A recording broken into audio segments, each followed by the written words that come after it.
Emily was a really interesting person, and if someone speaks about lifelong learners, she was the ultimate lifelong learner and educator. She taught before the Civil War in Myrtilla Minor School, and she was very instrumental in the contraband camps during the Civil War in nursing, in getting items that were needed. After the war, she set up her own little village, Acadia, in Heathsville, Virginia, and established a school. And she brought families that she had met in the contraband camps to live there, did her own 40 acres and a mule, essentially. But she continued that work. She supported that school until it was turned over to the state when she was in her 90s. And she supported an incredible number of schools in the South, and Native American schools and local schools here. So she never stopped.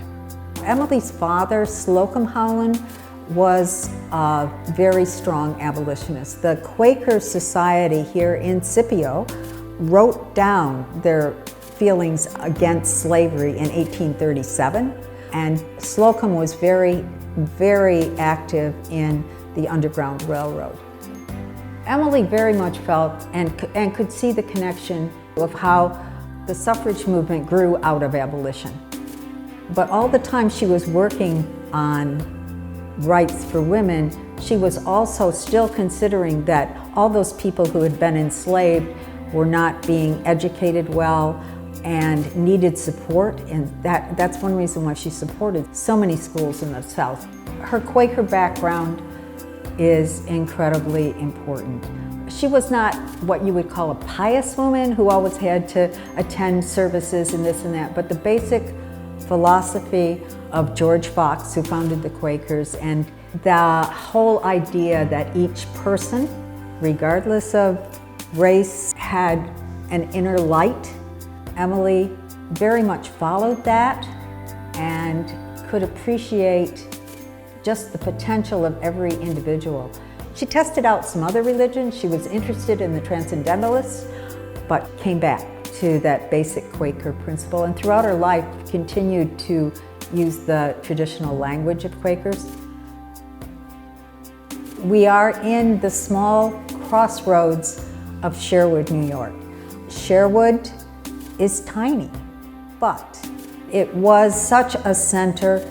This building that we're filming in was a place where suffrage rallies were held in the yard. Emily's niece, whose home it was in later years, was very much herself a supporter of suffrage and was a corresponding secretary for many years. She and Emily saved items from the Cuyahoga County Political Equality Club. So many, many documents are saved, including about 100 suffrage posters, original suffrage posters. They worked together to roll them up and keep them. The cobblestone store was built in 1837. Emily helped her father pick up stones the size of a fist to build the store with.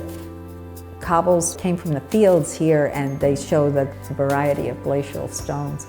But sometimes cobbles were brought from Lake Ontario. The lake here, Cuyahoga Lake, joins into the Erie Canal and gets you to Seneca Falls.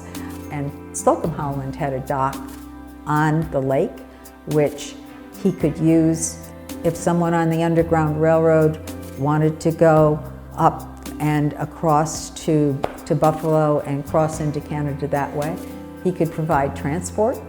So Sherwood was just a hotbed of ideas in the 1840s and 50s, and really remained an important spot. Emily is most known nationally because of the portrait of young Harriet Tubman that was in her photograph album.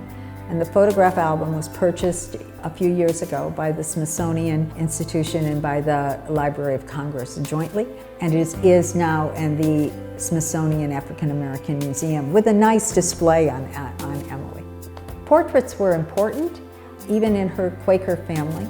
They show her interest in taking pictures of people that were important to her teachers, her family members, her students at Myrtilla Minor School, And in the photograph album, there are 49 pictures in there, and many of them are early abolitionists, people like Lydia Marie Child, people that were interested in human rights.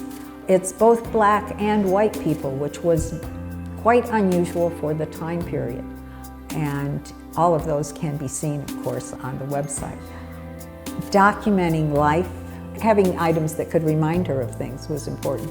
She also had extensive correspondence with all of the people who were involved in the suffrage movement, all of her friends in the South, all kinds of people involved in education, and her friends. I do want to mention that the friends that she made were lifelong friends, and she maintained a correspondence. And really, letters are very interesting. She wrote to her nieces and nephews too. She wrote a really touching letter about the celebration the year after the Emancipation Proclamation at the end of the war, like in 1866. She was still in Washington, but she wrote about the parade to tell her nieces and nephews about that. And it's just, you know, a delightful letter. And also in that letter, there's a little postscript to tell the children's grandmother at the end that she had been to visit Fanny Seward. It was shortly before her death, actually. And she wasn't doing too well, but she had been to visit her. So, I mean, letters and journals were really important and give us a lot of information about the period of time. She also was one of the bank trustees for the Aurora Bank, which was quite unheard of in 1890. And her brother William was asked to do that, and he said, "You should ask Emily." So she was very capable of managing money that she inherited, making it grow, and making it do a phenomenal amount of work, really, over the years. Emily did live to be 101. She didn't quite make her 102nd birthday. All of her early friends from the suffrage movement, of course, had passed away. She was one of the few women that actually got to vote, that lived long enough. Emily was a quiet woman. In pictures of her, Emily's in the back row. That's where she put herself. But she contributed a great deal in terms of bringing a good education to many, many people and really advancing the cause of human being.